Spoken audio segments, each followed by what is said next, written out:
आप देख रहे हैं समाचार एजेंसी ऑफ इंडिया में साई न्यूज। नमस्कार, आप देख रहे हैं देश की पहली डिजिटल न्यूज एजेंसी समाचार एजेंसी ऑफ इंडिया की साई न्यूज। साई न्यूज के धर्म प्रभाग में आपका स्वागत है। अब हम आपको तुलसीदास जयंती पर गोस्वामी तुलसीदास जी के बारे में विस्तार से बताने जा रहे हैं। आप इसे ध्यान पूर्वक सुनिए और धर्म लाभ लीजिए। आइए सुनते हैं संत तुलसीदास जी के बारे में। देवाधिदेव महादेव भगवान शिव के आदेश पर संत तुलसीदास ने लिखा था रामचरितमानस ग्रंथ। भक्ति और साहित्य के अमर ज्योति भगवान श्री राम की भक्ति में पूरी तरह लीन ही रहा करते थे गोस्वामी संत तुलसीदास। आप देख, सुन और पढ़ रहे हैं समाचार एजेंसी ऑफ इंडिया की साई न्यूज के धर्म प्रभाग में विभिन्न जानकारियों के संबंध में। संत तुलसीदास जयंती हर साल श्रावण मास के शुक्ल पक्ष की सप्तमी तिथि को मनाई जाती है। यह दिन गोस्वामी संत तुलसीदास जी के जन्म दिवस के रूप में मनाया जाता है, जो हिंदी साहित्य के महान कवि और संत थे। संत तुलसीदास जी ने रामचरितमानस जैसे अमर ग्रंथ की रचना की, जो आज भी भारतीय संस्कृति और धर्म का महत्वपूर्ण हिस्सा है। इस साल यह बृहस्पतिवार 31 जुलाई 2025 को मनाई जाएगी। भारतीय भक्ति परंपरा में संत तुलसीदास का नाम अत्यंत श्रद्धा और आदर के साथ लिया जाता है। वे न केवल एक महान कवि थे, बल्कि एक ऐसे आध्यात्मिक गुरु भी थे जिन्होंने अपनी रचनाओं के माध्यम से जनमानस में राम भक्ति की अविरल धारा प्रवाहित की। उनका काल भारतीय इतिहास का वह स्वर्णिम अध्याय था जब सामाजिक और धार्मिक मूल्यों में कुछ गिरावट आ रही थी, और ऐसे समय में संत तुलसीदास ने अपनी लेखनी से नैतिकता और धर्मपरायणता की अलख जगाई।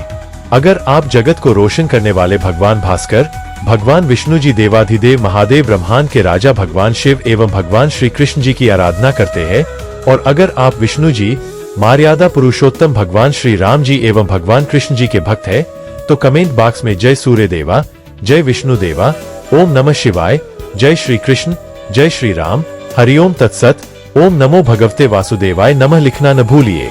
संत तुलसीदास का जन्म 1532 ईस्वी में उत्तर प्रदेश के चित्रकूट जिले के राजापुर गांव में हुआ था। कुछ विद्वान सोरो, शुक्र क्षेत्र को उनका जन्म स्थान मानते हैं।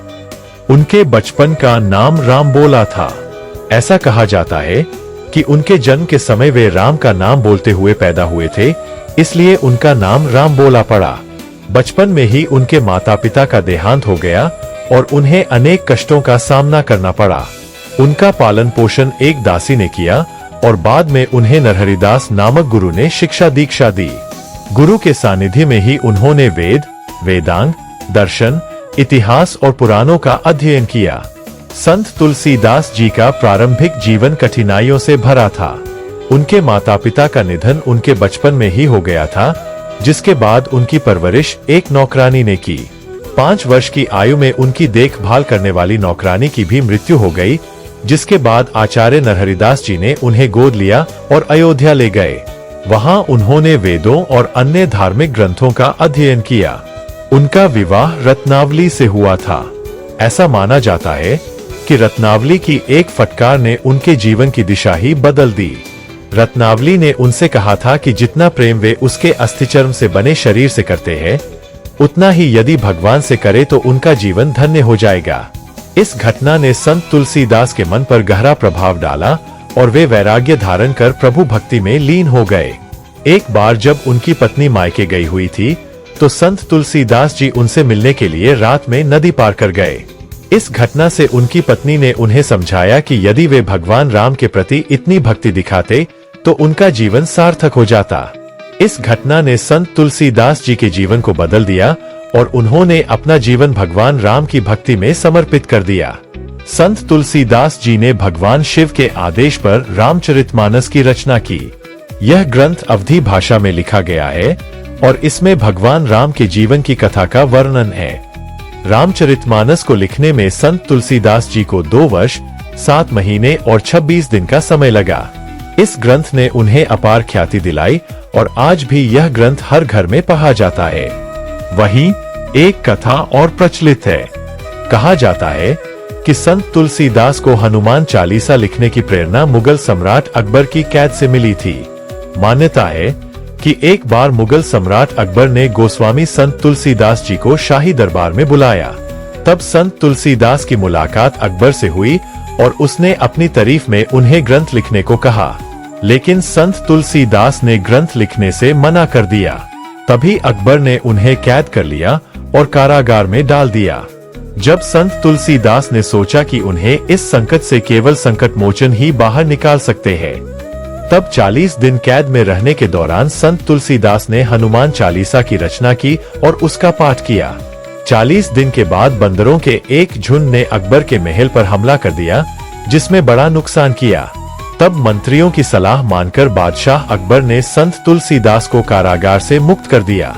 ऐसी मान्यता है कि जब पहली बार संत तुलसीदास ने इसका वाचन किया तो हनुमान जी ने खुद इसे सुना। हनुमान चालीसा को सबसे पहले खुद भगवान हनुमान ने सुना। प्रचलित कथा के अनुसार जब संत तुलसीदास ने रामचरितमानस बोलना समाप्त किया, तब तक सभी व्यक्ति वहां से जा चुके थे, लेकिन एक बूढ़ा आदमी वहीं बैठा रहा। वो आदमी और कोई नहीं बल्कि खुद भगवान हनुमान थे। संत तुलसीदास जी ने रामचरितमानस के अलावा कई अन्य महत्वपूर्ण ग्रंथों की भी रचना की।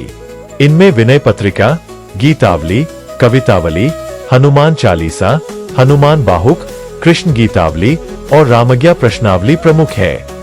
इन सभी रचनाओं में भगवान राम और हनुमान जी की भक्ति का वर्णन है। संत तुलसीदास जी की भक्ति और दर्शन का मुख्य आधार भगवान राम थे। उन्होंने अपने जीवन को भगवान राम की सेवा और भक्ति में समर्पित कर दिया था। उनकी रचनाओं में भगवान राम के प्रति उनकी अटूट भक्ति और प्रेम का वर्णन मिलता है। संत तुलसीदास जी का मानना था कि भगवान राम ही सर्वोच्च है और उनकी भक्ति से ही जीवन का उद्धार हो सकता है। संत तुलसीदास जयंती का महत्व इसलिए भी अधिक है क्योंकि यह दिन हमें संत तुलसीदास जी के जीवन और उनकी रचनाओं की याद दिलाता है। इस दिन लोग रामचरितमानस का पाठ करते हैं और भगवान राम, माता सीता और हनुमान जी की पूजा करते हैं। इस दिन संत तुलसीदास जी द्वारा लिखे गए दोहों और चौपाइयों का पाठ करना भी शुभ माना जाता है। संत तुलसीदास जी की जयंती हमें यह सिखाती है कि भक्ति और समर्पण से जीवन में किसी भी कठिनाई का सामना किया जा सकता है। संत तुलसीदास जी की रचनाएं हमें जीवन के सही मार्ग पर चलने की प्रेरणा देती है। हमें उनके जीवन से यह सीखना चाहिए कि सच्ची भक्ति और समर्पण से ही जीवन का उद्धार हो सकता है। संत तुलसीदास जी की प्रमुख रचनाओं के बारे में जानिए। संत तुलसीदास की सबसे प्रसिद्ध और कालजयी रचना रामचरितमानस है। यह अवधी भाषा में लिखी गई एक महाकाव्य है जिसमें भगवान राम के संपूर्ण जीवन चरित्र का वर्णन किया गया है। रामचरितमानस भारतीय समाज में इतनी गहराई से समाई हुई है कि यह हर घर में पूजी जाती है और इसके दोहे चौपाइयां लोगों की जुबान पर है। इस ग्रंथ ने भारतीय संस्कृति, नैतिकता और आदर्शों को एक नई दिशा दी। रामचरितमानस के अतिरिक्त संत तुलसीदास ने कई अन्य महत्वपूर्ण ग्रंथों की रचना की, जिनमें प्रमुख है विनय पत्रिका। यह ब्रज भाषा में रचित पदों का संग्रह है जिसमें संत तुलसीदास ने भगवान राम और अन्य देवी देवताओं से अपनी दीनता और प्रार्थनाएं व्यक्त की है। कवितावली, इसमें राम कथा का वर्णन कवित्त और सवैया छंदों में किया गया है। गीतावली, यह ब्रज भाषा में रचित पदों का संग्रह है जिसमें भगवान राम की लीलाओं का वर्णन है। दोहावली, इसमें नीतिपरक और भक्तिपरक दोहों का संग्रह है। हनुमान चालीसा, यह हनुमान जी की स्तुति में लिखी गई एक अत्यंत लोकप्रिय 40 छंदों वाली रचना है। संत तुलसीदास का साहित्यिक योगदान और महत्व जानिए। संत तुलसीदास ने अपनी रचनाओं के माध्यम से तत्कालीन समाज में व्याप्त कुरीतियों और आडंबरों पर प्रहार किया। उन्होंने भक्ति को सरल और सुलभ बनाया जिससे जनसाधारण भी आसानी से ईश्वर से जुड़ सके। उनकी भाषा सरल, सुबोध और जनसाधारण के बीच लोकप्रिय थी।